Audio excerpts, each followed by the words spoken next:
আজ আমরা তৈরি করব 402 ক্যালোরির হাই কার্ব সবজি স্যালাদ।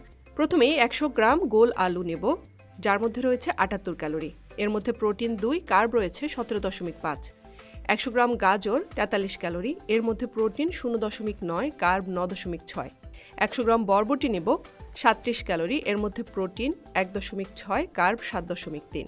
100 গ্রাম ব্রোকলি নিব, যার মধ্যে ক্যালোরি রয়েছে 42। এর মধ্যে প্রোটিন রয়েছে 2.8, কার্ব রয়েছে 6.6। 100 গ্রাম লেটুস নেব, 100 গ্রাম লেটুসে 16 ক্যালোরি, এর মধ্যে প্রোটিন 0.9, কার্ব 3। প্রথমে একটি প্যানে সামান্য পানি লবণ দিয়ে আলু সিদ্ধ হতে দেব। আলু কিছুটা সিদ্ধ হয়ে আসলেই গাজর দেব। তার কিছুক্ষণ পর বরবটি ও ব্রোকলি অ্যাড করব।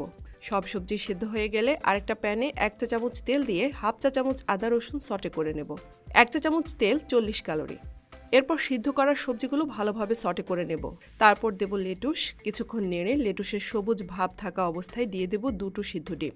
2টো সিদ্ধ ডিমে 146 ক্যালোরি। তোমরা চাইলে লেটুসটা কাঁচাও অ্যাড করতে পারো। তৈরি হয়ে গেল আমাদের 402 ক্যালোরির হাই কার্ব সবজি স্যালাদ। যারা ওজন বাড়াতে চাও অথবা যাদের অ্যাক্টিভিটি লেভেল বেশি, তাদের জন্য কার্ব আর ফাইবার সমৃদ্ধ এই সালাদ হতে পারে সকালে বা রাতের আদর্শ খাবার। এই তথ্যগুলো আমি নিয়েছি নিউট্রিশন প্রোগ্রামিং বই থেকে। বইটির লিঙ্ক ফ্যাট টু ফিট আইডির উপরে দেওয়া আছে এবং ফ্যাট টু ফিট ফেসবুক পেজেও দেওয়া আছে। তোমরা চাইলে অর্ডার করে পড়তে পারো।